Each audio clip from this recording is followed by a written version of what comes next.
So July's been together since 2010. The band started with our guitar player Andrew and our bass player Mark. They were in a band called Home for the Headlines, who was recording with our drummer Sam at his studio. And that band broke up, and they kept writing music together. And then they found their old singer Dave, who was with them for about 2 years. And he quit, and they found me through some mutual friends. And the rest is history.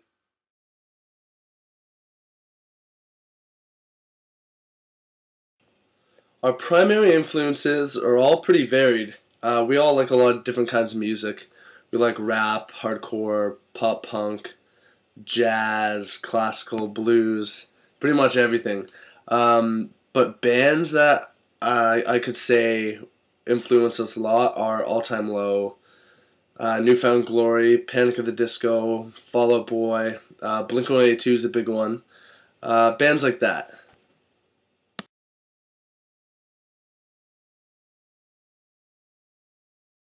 That's actually pretty hard to say because it really depends on the song.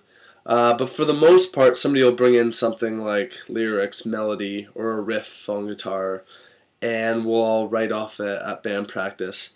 We also have the luxury that Sam is a producer, so we can record our ideas. Everyone can take it home on their iPod and listen to it and think of more ideas, so it's definitely pretty sweet that we get that.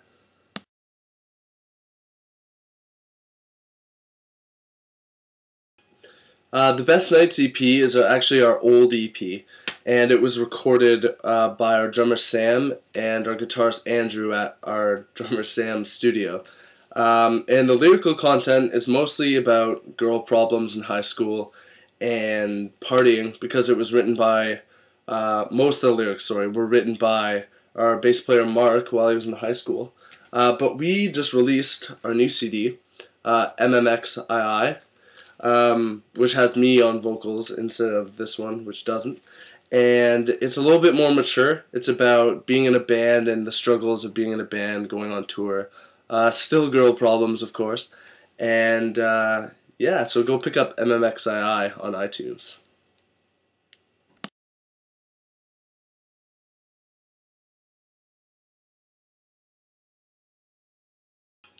I think that the music industry is actually going to be taking a step backwards, if you will, in the sense that it's going to be more like it was in the 40s and the 50s, where the artists had direct contact with the fans, instead of nowadays where it's artist talks to label, label talks to MTV, MTV tells the fans what to like.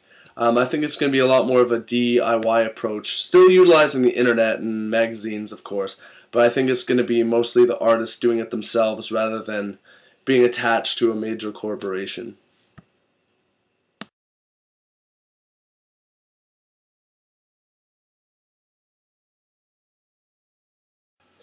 I'm really glad you asked this question, actually, because I have an awesome tour story.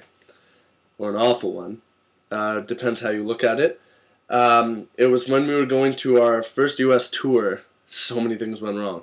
Anyway, first thing that went wrong, we couldn't find seatbelts for our van, so that wasn't safe to take, so we had to buy a vehicle that could hold 10 people safely. So we bought a short bus for $5,500, so that put us back in cash quite a bit. We bought that the day of the tour. We leave, we're all pumped, we're in a bus, we're all stoked, we're going to the States to play music, it's going to be the best time ever, right? Well, on our way to the border, about an hour away from Brampton, where we're from, in Brantford, the bus starts losing speed rapidly. Even with our foot on the gas all the way, we are barely making 80 kilometers an hour on the QEW. So we pull over in Brantford in this little parking lot and get our drummer Sam's dad to bring us the Astro van, which is a little van that barely holds 10 people, and it has no air conditioning. So we get in the Astro van, we're like, you know what? We're gonna do this no matter what, even if it's in a little Astro van. We're gonna fight through it. So we get going to the border. We get to the border. We get tossed in to this little room. because they say we're not allowed to bring our t-shirts over because the ink on your t-shirts could be used for making bombs, and they can't prove that the ink was made in America. So they send us back to Canada. By this time, it's 3 in the morning. We're exhausted. We have a show the next day at 5. So it's 3 in the morning. We go back to Sarnia. We find a U-Haul storage space. We rent a storage space for the month. Throw our t-shirts in. Go back across the border. We finally get across the border. By this time, it's 5 o'clock in the morning. We're so tired. We're in Detroit. We're just booking it to Chicago where our first show is. And we start to notice we're sitting in traffic, and every time we move, the van's shaking like this. We take a look in our mirrors, and we've pretty much warped a tire. The tire's about to blow. So we pull over at the side of the highway, wait for somebody to come change our tire. Then we mosey onto the venue, get to the venue. There's nobody there. The show isn't well promoted at all. We meet the band that we're supposed to be touring with, and they barely say hey to us. They're super weird guys. Anyway, we play the show. We get all the way to Nebraska within the next couple days, playing to nobody, and which isn't a problem because obviously we're still starting out. But we're not getting paid for any of this. The band that we're touring with told us that they would pay for gas.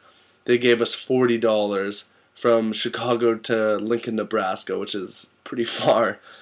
Anyway, we don't have air conditioning in the van. Nebraska is an awful place to be without air conditioning.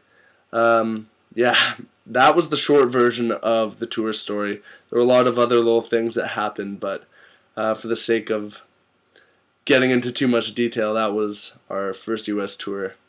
It was a nightmare.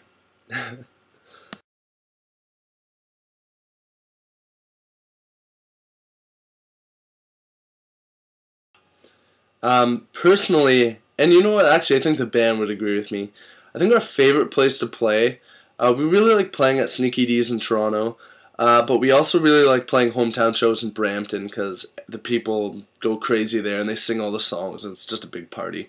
I think the whole band and I can agree that Lincoln, Nebraska is our least favorite place to play. Not because of, I mean, the people and the fans in Nebraska that we met were really cool, but we played in some really sketchy areas, and we've been joking ever since that we never want to play there again. But don't worry, Nebraska, we will come back, just to a safer part of town.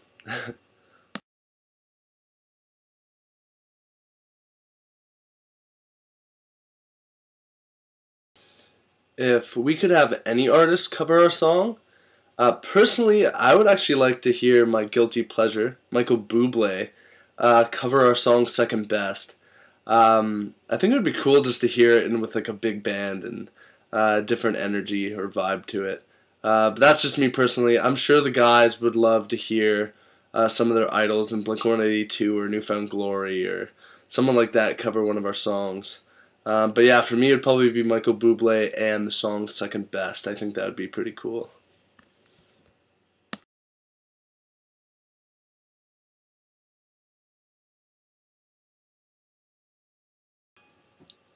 We're going to try and play as many shows as we can, get our music out to as many people as we can. We just put up our web store, which is july.bigcartel.com. We got new tank tops. We're going to be getting some new t-shirt designs. Yeah, so just, there's a few things also I can't really talk about, but I'm going to tease you right now.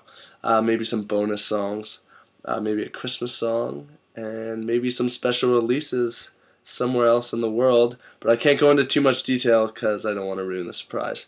But yeah, so more shows, so maybe some new songs, maybe a Christmas song. Yeah, look out, world.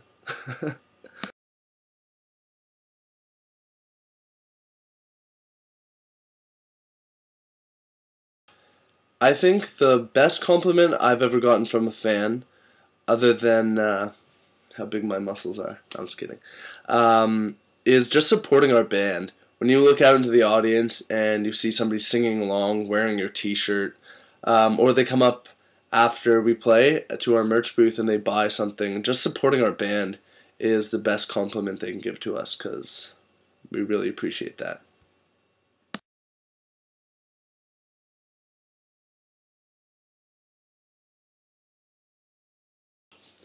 I definitely think that there is a relationship between how an artist sees the world and the kind of music that they'll create. If you look at rappers, for example, they're usually rapping about growing up in the ghetto, and most of the songs sound pretty similar because they grew up in the same environments. But not necessarily growing up in the ghetto, you're going to make rap music. I mean, you can make any genre of music, but I think your lyrical content will probably be. You just hear my voice crack. That was amazing. I think the lyrical content will be pretty much the same, but not genres, because that's stereotyping, I think.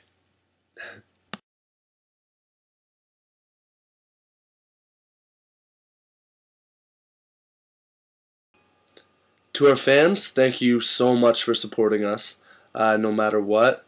Thank you for buying our CD, coming to a show, grabbing a shirt. It really means a lot to us.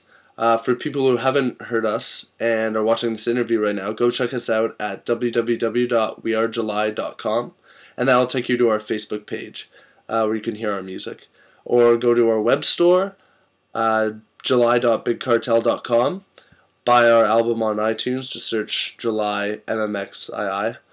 And yeah, big shout out to Late Night Media Productions for doing this interview, because I had a really fun time doing it. So thanks a lot for the interview, guys, and I hope to see you guys at some shows.